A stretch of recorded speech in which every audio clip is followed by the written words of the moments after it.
Here we are down here in the Empire of Dust, away from the shop. So I started preparing these radius rods and control arms to paint them, just because, I don't know, want to spruce them up a little bit.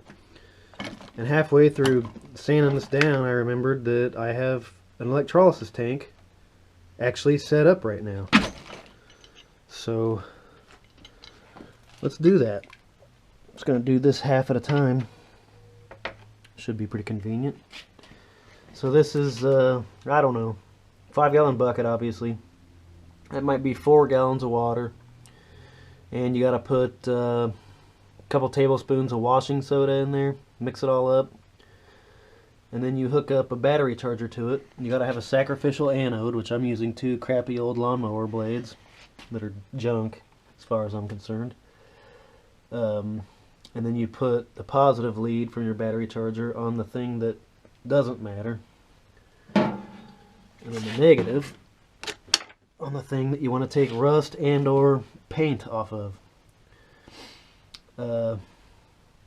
I think that's pretty much all there is to it. You gotta let it, go for a while. So I figure I've got nothing but time waiting for these ball joints and tie rod ends to get here. Might as well electrolyze, or whatever the verb form of that is, these radius rods and control arms. And then what I like to do is put chassis saver on it. I don't know if that's good or not. It's just what I do. It seems like a good glossy. It looks good. I think it's pretty durable. It's a moisture cure type paint. So figure I'll get these down to bare metal. Give them just a quick scuff with some, I don't know, 80 grit sandpaper, I guess. Clean them off real good and paint them up with that stuff. So let me fire up this battery charger. Where do we do that at? 12 fast and hold. Let's see if we get some bubbling action here. Probably not right away. Well, yeah. Looky there. Looky there. Already starting to bubble. So, kind of set it and forget it. Now, you don't want to do something like this inside your house. I guess it creates some kind of a gas that's not great to breathe. So that's something to keep in mind if you're ever going to do this yourself. But it's great at removing rust and paint off of some part you want to... Boy, it's really going nuts. Look at that. So yeah, I'll come back in a little while and see what we got. Probably overnight. So this is going to take a series of days to do 2 radius rods and 2 control arms. So yeah, that's it. Well, this first radius rod, I had it in there, I think I did 24 hours for one side, and then flipped it over, because, the whole thing wasn't submerged. And usually electrolysis takes off, hang on a second. Usually electrolysis takes off paint, rust, everything, but whatever this factory coating is, it didn't touch it. But that just means that it's adhered really well to the metal, and should be a good base for the paint that I put on there. So got it out of there. I'm probably going to try to clean up this whatever that is, that sleeved nut. So right now I've got one of the control arms in here. You probably can't see that very well. Doing one side of it, and if you can see the water sloshing out of the way down there, it's already pretty black with the part that's actually been submerged all this time. So I'm going to take it out, and I might as well just go ahead and buzz down that side with the wire wheel real quick, and then flip it back over and submerge that other end in there. And then once I get all these done, put a couple, I don't know how many coats. The thing about that chassis saver paint that I always use is that if you load it on real thick, it runs like crazy, and if it doesn't run, it gets a bunch of bubbles in it, which could be solvent pop. I don't know what is actually causing it in that case, because it is a moisture cure product. But what I started doing lately, and it works great, it's just time consuming, is putting on 3 or 4 really, really thin coats, just as thin as I can possibly put it on, and build it up real slow. And then you end up with a nice glossy, good looking finish. So let me chuck that thing in this vise here and start wire wheeling on it, and submerge the other side.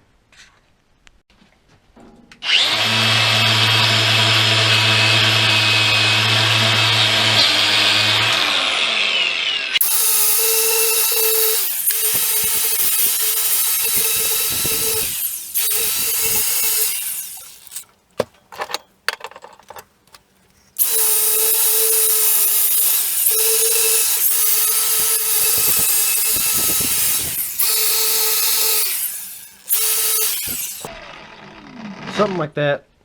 And then before I actually paint, I've learned that if you just wire wheel something, and this is just a theory that I'm operating on right now, it kind of polishes and burnishes the surface too much, and then the paint doesn't really stick very well. So what I've started doing lately, and I don't know if this helps or not, but I just, after I do all this, I go ahead and run over it with some of that Norton blue mesh paper, or screen actually is what it is, sandpaper basically.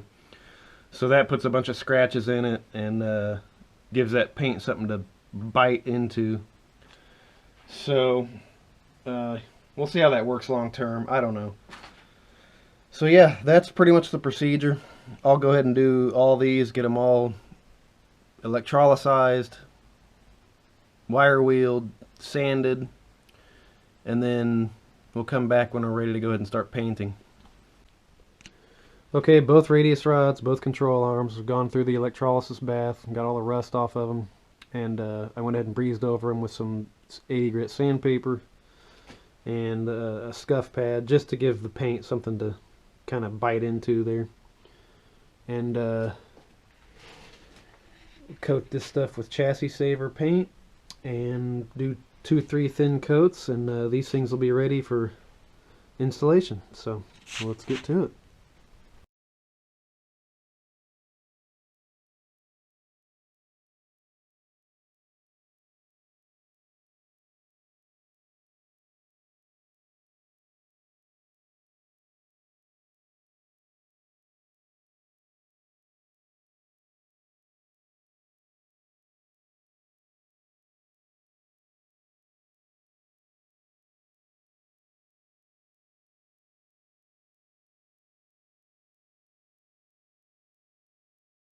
Okay, so here we've got the painted up control arm.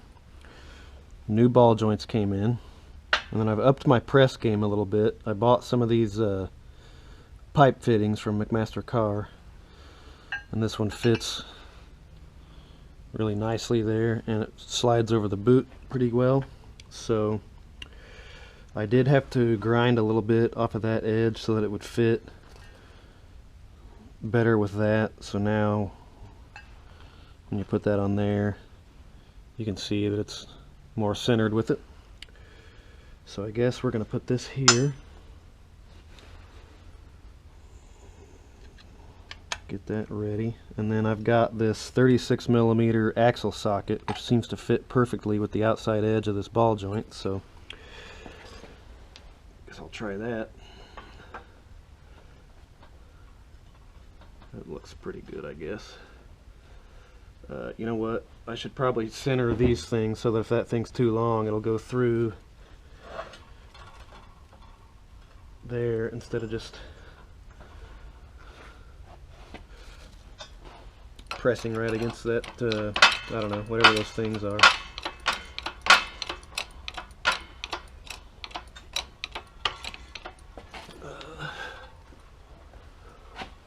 It's not centered, so let's back this off a bit.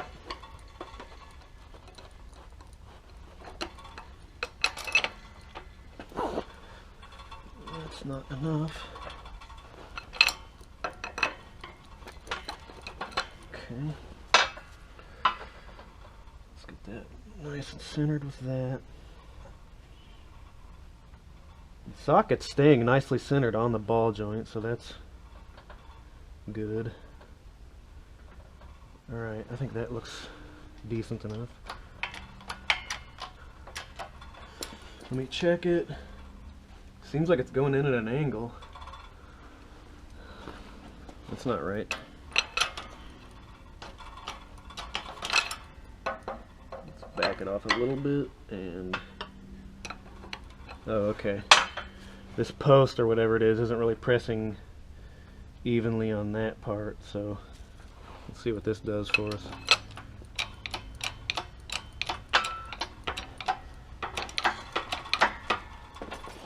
Okay, that looks like it's square. Let's send her home. I'm gonna feel under here. Yeah, sure enough, that's poking below that surface, so you've got to let that have enough room under it.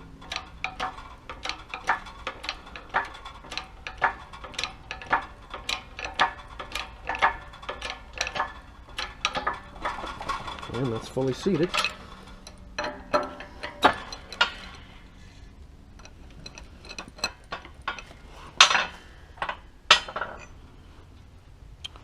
And there you have it. Okay, so at this point we've got the lower control arms painted, and got the ball joints installed, and they're painted, so hopefully that'll make those last a little longer and stave off rust. I'm moving on to installing the bushings. So these are the radius rod bushings, the rear ones, and if you'll notice, this one doesn't really fit tight with that inner tube there, and that's because these nuts for the radius rods, that will fit inside that this part here. And then back here, as was discussed before, you need the thicker bushing here. And so on the paper, notice the difference in thickness on this part and that part. You know, that little bit there. If you look on the inside of here, the diameter is consistent to about right there, and then it changes. And so that tells you that this one needs to go in from that side, and the smaller one goes in from that side. So let's get these things lubed up and installed in these control arms so we can move on.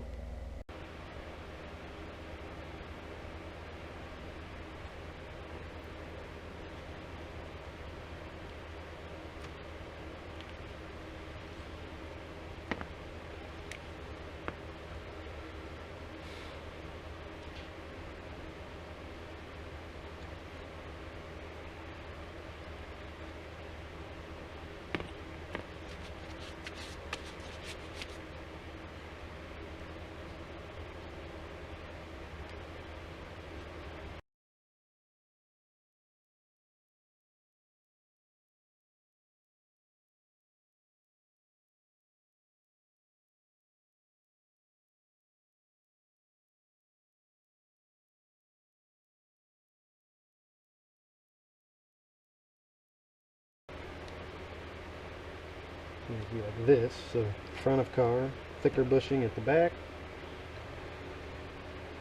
That's the front of the car, then this, and this goes in there. So yeah,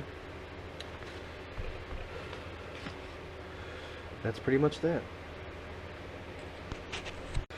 So I am mistaken. When the radius rod, because the front of the car is that way, the radius rod comes through here.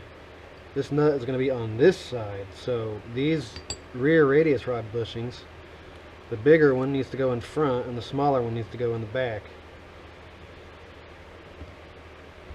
So let's get that in there.